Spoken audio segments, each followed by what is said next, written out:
Hello and welcome. Today, we're going to tackle a topic that, let's be honest, can seem pretty complicated: Romanian inheritance law. But don't worry, this explainer is designed to make it all clear and simple, both for you and your family. So let's just dive right in. Have you ever really stopped to think about this?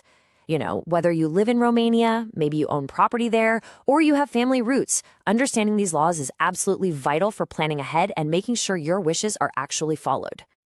So what kind of system are we even talking about here? Well, Romania operates on a civil law system. And what that really means is that the law itself, the civil code, gives very strong, legally protected rights to heirs. And just to add another layer, a pretty important EU regulation came into play that helps figure out which country's laws apply when you've got these complex cross-border situations. Here's the game plan for today. We're going to start with the core framework. Then we'll look at the big question: is there a will or not? After that, we'll figure out who the legal heirs are, walk through the official process, and finally, wrap up with the really important stuff: taxes, deadlines, and a bit of planning. Okay, first things first, let's build the foundation for all of this. And that foundation, it's the Romanian Civil Code. You can think of it as the ultimate rule book. It is the single source of truth for all things inheritance, especially for any property inside the country.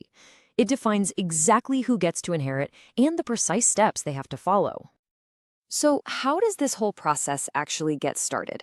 Well, it all boils down to one simple but huge question: did the person leave a will? Because the answer to that sends the entire process down one of two very, very different roads. And here are those two roads. On one hand, you have testamentary succession.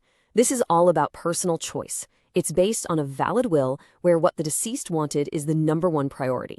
But if there's no will, you go down the path of intestate succession. And here, the law completely takes over, and the civil code decides how everything gets divided up based on a very strict family hierarchy.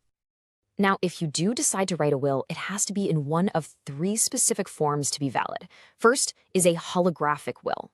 That just means it's entirely handwritten, dated, and signed by you.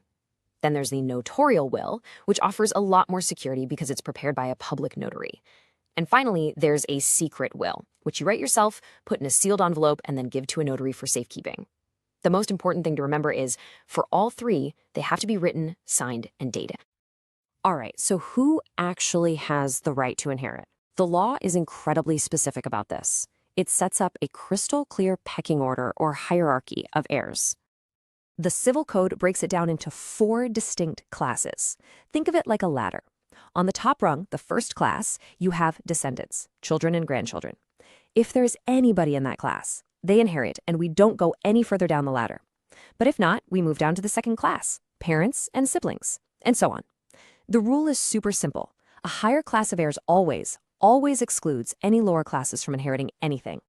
Now we get to one of the most critical principles in all of Romanian inheritance law. Even if you write a perfect will, your freedom to give away your assets is not absolute. The law literally carves out a protected share for your closest relatives. It's called the reserved portion. So here's how that protection works in practice.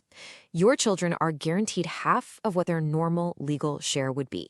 A surviving spouse is guaranteed a quarter of the estate. And if there are no children, your parents are also guaranteed a quarter. These rights are non-negotiable. They can actually override the instructions in a will if those minimums aren't met. Okay, so we've got the rules, we know who the heirs are. Now let's get down to brass tacks. How does an inheritance actually get processed and finalized? What are the steps? The whole thing is managed by a public notary. The process officially kicks off when they open the succession. The very next step is crucial. The heirs have to formally decide whether to accept or to renounce what they're entitled to. After that, it's all about paperwork, submitting all the necessary documents, like proof of who you are, property titles, you name it. And the final step is the official transfer and registration of all the assets. Okay, this brings us to what is probably the single most important deadline for any heir to know. The clock starts ticking from the moment of death. From that date, you have exactly 1 year, 12 months, to go before a notary and formally declare whether you accept or renounce the inheritance. If you miss that 1-year window, you could lose your rights to the estate completely. So, we've covered the official process and that critical 1-year deadline for heirs. Now, let's turn to the financial side of things, taxes, and another really important deadline you need to have on your radar. This is the question I get asked all the time. Is there some huge tax bill waiting for you at the end of this whole process? Well, the answer might actually surprise you. That's right, zero. If the entire inheritance procedure, from start to finish, is completed within 2 years of the person's passing, the inheritance tax is 0%. Nothing. This is a massive, massive incentive to get things done promptly. But, and it's a big but, what happens if you delay? If you go beyond that 2-year window, a 1% tax is charged on the total value of the entire estate. Now, while 1% might still seem pretty low compared to other countries, it is a clear financial penalty for not finalizing everything in a timely manner. So let's just pull all of this together into a few key takeaways. First, remember that Romanian law puts family rights above almost everything else. Second, heirs have that strict 1-year deadline to accept or walk away. Third, getting it all finalized within 2 years means you avoid that 1% tax.